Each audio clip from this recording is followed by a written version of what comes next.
हमारे घरों में ना कहा यह जाता है कि आपने ना पुलिस को कुछ नहीं कहना, वो बड़े ताकतवर हैं, पर्चा भी करवा देंगे आप पे। तो यहाँ पे कहा जाता है कि आपने ना फौज को कुछ नहीं कहना, वो बहुत ताकतवर हैं, वो पता नहीं क्या कर देंगे। अमेरिका, अमेरिका दी भैन यार। अस्सलाम वालेकुम, मुस्बित शो में बहुत बहुत खुश आमदीद। मैं हूं असद निज़ामी, मेरे साथ हैं अली आफ्ताब। शो को प्लीज़ लाइक और शेयर करें, चैनल को ज़रूर सब्सक्राइब कीजिएगा। सर क्या हाल है? सर मुस्बत। सर लेकिन चीज़ें जो हैं वो दिन ब दिन उनमें बदलाव आ रहा है। एक ही जमात, एक ही पार्टी, शायद ये भी कहा एक ही ख़ानदान के ऊपर जो हैं वो पहाड़ गिरी जा रही हैं। हमने बात की थी, आज से कल ही की थी बल्कि, कि इमरान खान साहब और शाह महमूद कुरैशी को 10-10 साल की सज़ा जो है मिल गई साइफ़र केस में। उस पर तो हमने बड़ी तफसीली गुफ्तगू की थी। आज के दिन ही कुछ देर पहले ये ख़बर भी आ गई कि तोशाखाना केस के अंदर इमरान खान साहब और उनकी जो अहलिया हैं बुशरा बीबी, उनको 14 साल की कैद का दे दिया गया है। और ये तोशाखाना केस भी चल रहा था, इसमें नैब की इन्वेस्टिगेशन चल रही थी, और ये साइड बाय साइड ये चीज़ें जो हैं बल्कि नेक्स्ट डे जो हो रही हैं। सो इससे तो यही साबित हो रहा है कि हमें 2018 वाली फील्स जो हैं वो वापस होने को जा रही हैं। मैं अगर ऑडियंस और बाकी जो लोग हैं उनको उनकी यादें ताज़ा कराऊं तो ऐसे ही हुआ था कि नाअहली हुई थी मियाँ साहब की, पैनमा का सारा किस्सा चला था, और फिर उनको 10 साल के लिए सज़ा दे दी गई थी। लेकिन आप देख लें 2018 और 2024 यानी कि कितने 6 साल हो गए। और अगर तो 6 साल मियाँ साहब को लगे थे तो मैं बाकी पीटीआई सपोर्टर्स जो इस वक्त बिल्कुल सहमे हुए हैं उनको मैं ये बता दूं कि कोई टेंशन वाली बात नहीं है। हमने कल भी ये बात की थी कि अभी अपेलेट कोर्ट्स 2 हैं, इस केस में भी 2 हैं, हाई कोर्ट है फिर सुप्रीम कोर्ट है। रूम जो है सारी चीज़ों में थोड़ा बहुत होता है, तो वो तो चलें अपनी जगह बात है कि देखते हैं आने वाले सालों में क्या होता है। बट इस केस में तो उनको कोई हर्जाना भी उन्होंने मेरे ख्याल में 700 एंड पता नहीं कितने मिलियन रुपीज़ का भी दोनों को दिया है। देखिए, एक तो जिस तरह आपने जो गिने हैं ना 6 साल, वो तो अब सुलह तो 2022 में हो गई थी ना, तो 4 साल ही समझे। 4 साल इसमें हाँ, तो ये, और वैसे भी जिस तरह आप ही कहते होते हैं कि अब साइकिल छोटा साइकिल छोटा होता जा रहा है, जा रहा। तो ये मेरा जाती तौर पे ख्याल है कि एक तो घबराने वाली बात नहीं है, ये पहली दफ़ा नहीं हुआ, ये आखिरी दफ़ा भी नहीं हुआ। हाँ जी। दूसरी चीज़ ये है कि इट इज़, मैं पीटीआई फॉलोअर्स जो हैं, क्योंकि वो असल में तो हमारे देखने वाले वही हैं। अच्छा। हाँ। सर वो जो है ना नून लीगी, वो अभी तक तल्लत हुसैन देख रहे हैं। अच्छा ठीक है सर, ट्रांजिशन स्लो हो जाए, ये बात बहुत अच्छी है। तो उसमें मैं बताना चाहता हूँ कि ये it is a very good election to lose, क्योंकि देखिए टू लूज यहाँ पे तो मेरा ये ख्याल है, जिस तरह पीपल्स पार्टी ने 50-60 सीटें तो लेनी है, कल हमने डिस्कस किया था, मतलब 53 पिछली बात, इस दफा कम से कम 60 लेंगे, ठीक है। तो बड़ी वो मुस्तहकम पोजीशन में होगी। नून लीग भी इसी तरह, वो मतलब चुरलू फिर जाए तो और सीन है, लेकिन वो भी कोई मैं तो ये कह रहा हूँ इस वक्त जो भी हुकूमत बनाएगा ना उसके साथ पैड़ी होनी है। अच्छा, इस वक्त दिल बड़ा है सबका हुकूमत बनाने का। वो दिल इसलिए है क्योंकि जो हालात है हमारी मईशत के, और जिस तरह से हम बाहर से डॉलर मांग रहे हैं, और जिस तरह से गल्फ ममालिक ने कहा कि आप अपनी ब्लू चिप्स दें वरना तो हमने नहीं करना, तो अब ये उस पर भी मान गए हैं। तो अब जब मैसिव लेवल की प्राइवेटाइजेशन होनी है तो जाहिर है इस वक्त मिनिस्टर होने का फायदा है जी। लेकिन on the other hand problem ये है कि एक तरफ तो ये है कि अच्छा यार, अभी बाद में तो जो होगा, जब वो लोग पैसे बाहर ले जाने की कोशिश करेंगे तो फिर जो इस इकोनॉमी का होगा वो तो होगा, अभी फिलहाल तो पैसे आएंगे ना जी। अच्छा, वो जो फिलहाल पैसे आ रहे हैं ना, वो शायद ट्रांसलेट होके आवाम तक ना पहुंच सकें, और उसकी वजह ये नहीं है कि सियासतदान करप्ट हैं।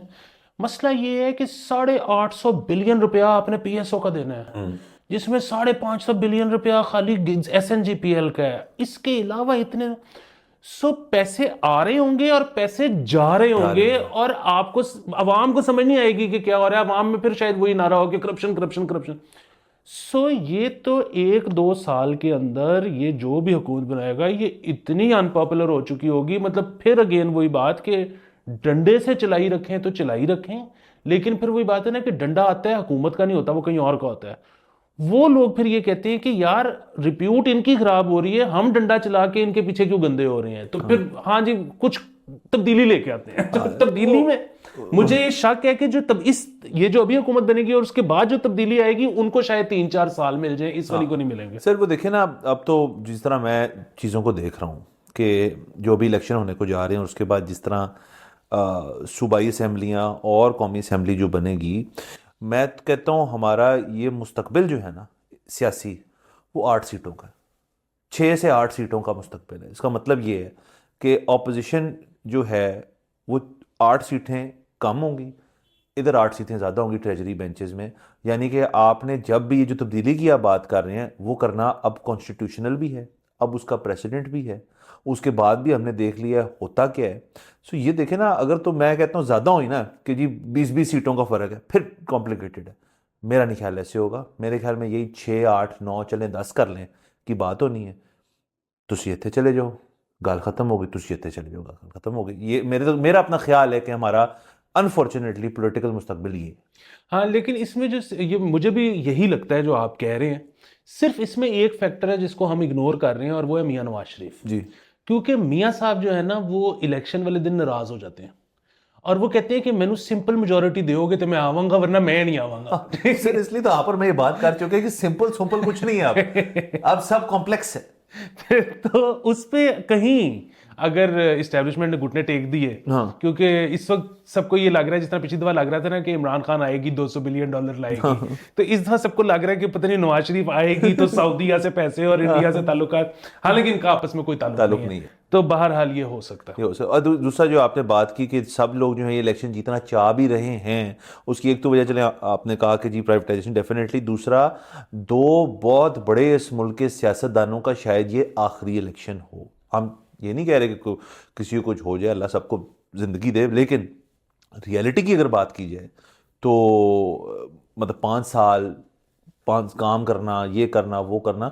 सो नवाज शरीफ साहब और जरदारी साहब जो हैं, ये मेरे ख्याल में उनकी वो लास्ट एक हुरा है। और अब क्योंकि नज़र भी आ रहा है ना कि अगली जनरेशन जो है उसको बहुत इस दफ़ा अपलिफ्ट किया है, मरीम नवाज की सूरत में और बिलावल भुट्टो की सूरत में। तो जाहिर है अगर इनकी और आपने इतने सालों से तैयार कर रहे हैं और अब ये बाकायदा तौर पे हुकूमतों में आएंगे, मतलब बिलावल MNA रहा है बड़ी देर से, तो लेकिन फिर भी फॉरेन मिनिस्ट्री उन्होंने देखी, अब वो प्राइम मिनिस्ट्री को आई कर रहे हैं, मरीम नवाज भी किसी प्रोमिनेंट पोर्टफोलियो को आई कर रही हैं, तो ये सारी सियासी ट्रेनिंग है। सो जाहिर है बाबूज जो हैं उन्होंने जहन में ये भी बनाया हुआ है यार कि हम कुछ सेट करके बच्चों के लिए हम फिर रिटायरमेंट ले लें या कहीं बाहर चले जाएं, जो मर्जी करना उन्होंने करें। लेकिन ये बात तो है। और आप और मैं देखें ना, हम तो मारूसी सियासत के ऊपर हमारा टेक ही डिफरेंट है, बिल्कुल डिफरेंट है। दूसरी, लेकिन मैं बताऊं कि इस वक्त अब मुल्क को ये देखना चाहिए, तमाम लोगों को ये देखना चाहिए कि नई क़यादत अब पैदा करनी है, ये टाइम है। उसकी वजह ये है कि मतलब एक वो बिलावल भुट्टो जरदारी साहब जो हैं वो पंजाब में तो कोई बहुत ज़्यादा पॉपुलर नहीं है, ठीक है, लेकिन बहरहाल वो ये कहते हैं खुद अपने मुंह से कि बुजुर्गों साइड पे हो जाओ, अब हम संभाल लेंगे, ठीक है। अच्छा, नून लीग जो है उन्होंने तो पूरी पार्टी ने तरले मार के बशमूल उनकी साहबजादी ने 75 साल मियाँ साहब को वापस बुलवाया कि तुसी आ जाओ वरना साडा वोट बैंक कोई नहीं। हाँ। इसी तरह इमरान खान साहब की अगर आप पार्टी में चले जाएं तो खान साहब के बाद शाह महमूद कुरैशी है, मतलब इस पर तो बात भी नहीं हो सकती।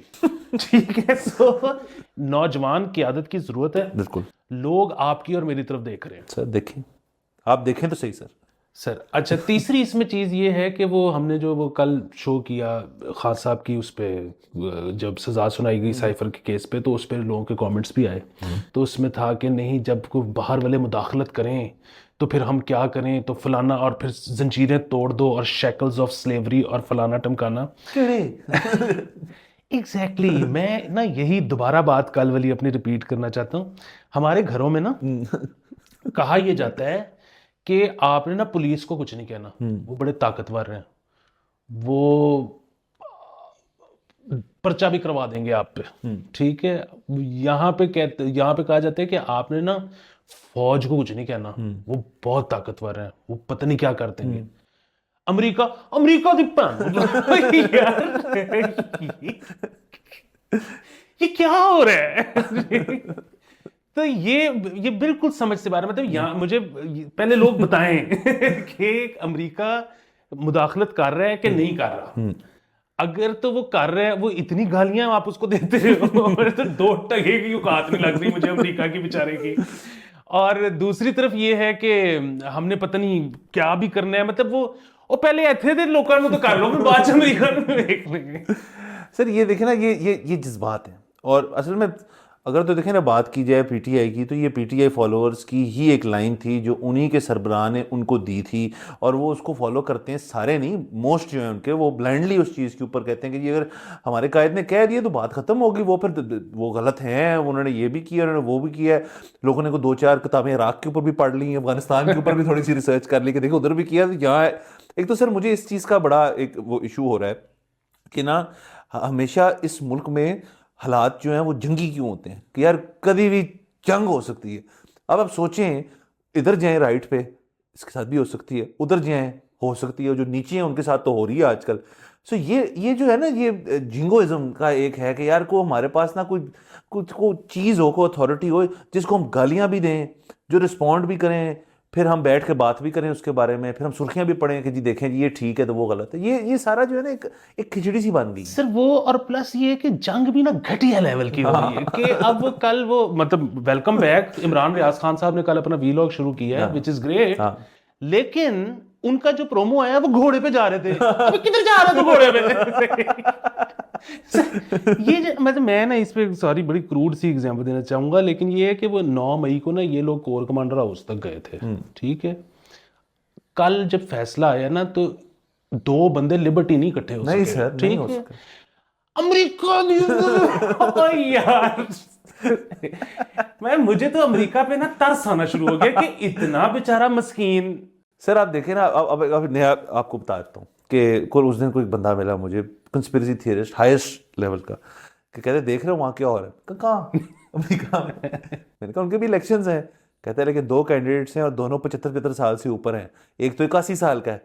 तो मैंने कहा तो, कहता है ये वाइस प्रेसिडेंट्स का इलेक्शन है, ये वहाँ पे वाइस प्रेसिडेंट्स का। मैंने अच्छा आपको बड़ा पता है। और फिर उसने अपनी थियरियाँ और ये और वो, बट मैं ये बताऊँ कि अगर उनका ये भी देखना हमें बहुत ज़रूरी है कि एक इलेक्शन वहाँ पे भी हो रहा है, और वहाँ पे हमेशा पाकिस्तान के लिए एक रिपब्लिकन प्रेसिडेंट बेहतर रहा है। वो डोनाल्ड ट्रंप की सूरत में हो, वो जॉर्ज डब्ल्यू बुश की सूरत में हो, रिपब्लिकन प्रेसिडेंट पाकिस्तान के लिए हमेशा बेहतर रहा है। और इसका सबूत तो अभी हमें इधर ही मिल गया बाइडेन एडमिनिस्ट्रेशन के लिए। सर मैं, वो तो बिल्कुल ठीक बात है, और मुझे खैर ज़्यादा इंटरनेशनल अफेयर्स का पता नहीं है, लेकिन मैं जो है ना, ये भी सवाल बार बार आ रहा था कि फिर तुम आज़ादी चाहते हो कि गुलामी? उसका जवाब मेरे पास 1 लाइन में, हाँ। लोड शेडिंग किस में कम है? मैं नहीं लोड शेडिंग बर्दाश्त कर सकता। गुलाम तो गुलाम ही सही, सर लोड शेडिंग नहीं। सर देखिए, मसला सिर्फ ये है कि आपने जहां से पैसे लेने हैं अभी जाना है आपने, ये नहीं कि अगले साल जाएंगे। खत्म हो गया प्रोग्राम, 9 महीने का था, खत्म हो गया, अगले में जाना है, ये फैक्ट है। सो जो उनका सबसे बड़ा फंड बनाता है, आप उनके खिलाफ बात आपने की, उसमें आपको सजा हो गई। लेकिन कल हमने मुस्बत एंगल्स तो बड़े निकाले थे। एक मुस्बत एंगल तो हम भूल ही गए कल के शो में, जो चले आज के शो में भी है, कि अमेरिका को आई थिंक खुश करने के लिए ये जो उन्होंने सजा दी है, ये उस लिहाज से मुस्बत है कि अगर तो हमने उनको पहले इतनी गालियां दी थी, उन्होंने उस बंदे को सजा दे दी। नहीं देखिए, मसला पता है क्या है, बात ये है कि अमेरिका ने तो क्या नाराज और खुश होना है, उनको क्या पता होगा कि क्या हो रहा है पाकिस्तान में।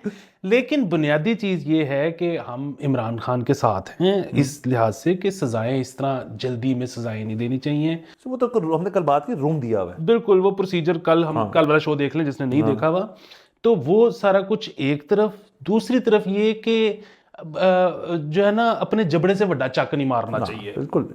तो बस इजी रहे। ये जो भी बंदा आपको हल्लाशेरी देता है ना कि अब नहीं तो कब, तुम नहीं तो कौन, घुस के फट जाओ, ये आपका दोस्त नहीं हो सकता। और बाकी चले वापस अगर आए ख़त्म करने से पहले तोशाखाना वाले के ऊपर, तो देखें साइफर केस, तोशाखाना केस और इवन अलकादर वाला भी एक हद तक, ये बड़े क्लियर एंड कट केसेस थे। लेकिन मैं तीनों में एक बात जो मुझे नज़र आ रही है जो मुश्तरका है, वो ये है कि हुकूमत ने या तो जान के या फिर गलती से, जिस तरह से जैसे अभी आपने कहा सज़ाएं दी हैं, वो अलग बहस है कि जी बनती है नहीं बनती, जिस तरह से दी हैं सज़ाएं, ये अगर इतने क्लियर कट केसेस थे जो हमें बताया जा रहा था, फिर आप हर चीज़ कॉन्फिडेंस से करते। उनके वकील क्या, आप उन्हें कहते यार आईसीजे में चले जाओ, यहाँ चले जाओ, वो चले जाओ, हम तो पता है केस पक्का है। जिससे साबित ये बात होती है केस शायद इतने पक्के नहीं है जितना बताया जा रहा है। एक तो इतने पक्के नहीं है, दूसरा प्रोसीजर फॉलो नहीं किए गए, दोनों वजह से जो आपने ये बात की है। तीसरा, जल्दी असल में फैसला इसलिए निकाला जाता है वोटर को ना, जिस तरह से हम बार बार बात करते हैं कि पाकिस्तान में होता है कि हवा कितने दी चल रही है, लोग लूजिंग कैंडिडेट को अमूमन वोट नहीं देना चाहते। खासतौर पर पिंडों थाओं में जिस तरह हम बात करते हैं कि बहुत सर्विस डिलीवरी का वोट होता है, तो उनको पहले ही पता है कि किसको वोट देना है, किसने हमारे काम करने हैं। सो ये 3 सजाएं देने का मसला ये है कि जी एनू ना वोट पाना, एनए नहीं आना। हाँ। ठीक है, ये सिर्फ मैसेजिंग है, ये कल को ओवरटर्न हो जाएंगे, इसमें ऐसी कोई मसला नहीं है। क्योंकि ये खासतौर पे तोशा खाना एक ऐसा केस है, अगर आपने इसमें सजा दी, पीछे भी सबको सजाएं मिलेंगी, सबने लिए हुए हैं, सबने बेचे भी पास है। बिल्कुल ऐसी बात है। तो बाकी चलें, ये तो है। अभी अभी और भी आप जिक्र कर रहे थे अभी मुझे कि और भी 2 केस हैं जिनका शायद 190 और इद्दत वाले में से सुन रहे हैं हम कि एक का फैसला इलेक्शन से पहले एक और आ जाएगा। तो यानी कि खान साहब की 10 और 14 24 या वो तो 10 शायद काट जाए, 14 साल तो तरक्की तो साहब कंफर्म है। हाँ, मतलब लेकिन 2-2.5 साल में सुलह हो जाएगी। हाँ, सुलह हो जाएगी। बाकी हमें बुशरा बीबी का भी केस जो है वो पता चलेगा अभी जिसने खावर मानिका को सताया। देखिए सर, पीरों का जो सीन है ना, पीर को नहीं आप नाराज कर सर देखिए, ये बड़ा वैसे तो खैर बुशरा साहब भी थी, लेकिन वो ओजी वो है। हाँ। चलिए सर, देखते हैं आगे जाके क्या होता है। बाकी आज के लिए इतना ही। अगले एपिसोड में आपसे फिर मुलाकात है। हमें इजाजत दीजिए। खुदा हाफिज।